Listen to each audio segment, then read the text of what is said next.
இது லடாக் ரைடோட 12வது வீடியோங்க. மோஸ்ட்லி நிறைய பேர் கேட்டாங்க இன்னும் எவ்வளவு வீடியோ இருக்குன்னு. என்னோட மொபைல்ல ஸ்டோரேஜ் ஃபில் ஆகுற வரையும் வீடியோ எடுத்து வச்சிருக்கேன். நீங்க ஒன்னும் கவலைப்படாதீங்க, நம்ம டெய்லி வீடியோ அப்லோட் பண்ணுவோம். நீங்க நம்மளோட சேனலை சப்ஸ்கிரைப் பண்ணிட்டு இன்ஸ்டா பேஜ் ஃபாலோ பண்ணி வச்சுக்கோங்க. இப்ப வீடியோக்குள்ள போயிடலாம். மோஸ்ட்லி நார்த் சைடு வந்து பாத்தீங்கன்னா எப்பவுமே இருட்டு கொஞ்சம் லேட்டா ஆகுங்க. இப்ப நீங்க பாக்குற வீடியோ வந்து பாத்தீங்கன்னா 7:45 சம்திங் எல்லாம் எடுத்தோம். இந்த டைம்ல நம்ம ஊர்ல எல்லாரும் தூங்கிட்டு இருப்பாங்க. அதுக்கப்புறம் பஞ்சாப்ல ஒரு பெட்ரோல் பங்க்ல ஸ்டே பண்ண பர்மிஷன் கேட்டோம். அவங்களும் வந்து பர்மிஷன் கொடுத்துட்டாங்க.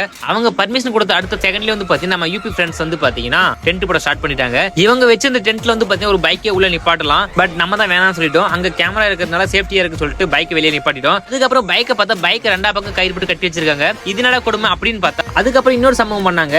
பசிக்குது வாங்கடா எங்க சாப்பிட போனா கூப்பிட்டதுக்கு நோ பையான்னு சொன்னாங்க. யான்னு கேட்டதுக்கு நம்மளே சமைக்க போறோம் அப்படின்னு சொன்னாங்க. அதுக்கப்புறம் நம்ம தேவையான காய்கறி மட்டும் வாங்கி வந்து கொடுத்தோம். இவங்க சமைக்கிற கேப்ல நான் சும்மா தான் உட்காந்துட்டு இருந்தேன். பையா சாப்பிடுன்னு சொல்லிட்டு அவங்க தங்கச்சி மேக் பண்ண ஸ்நாக்ஸ் கொடுத்தாங்க. அடடா இவங்க ரொம்ப பாசக்கார பசங்கப்பா அப்படின்னு நினைச்சிட்டே இருந்தேன். இதுக்கப்புறம் தான் ஒரு மிகப்பெரிய சம்பவம் நடந்துச்சு. அது என்னன்னு அடுத்து சொல்றேன். Bye bye, see you.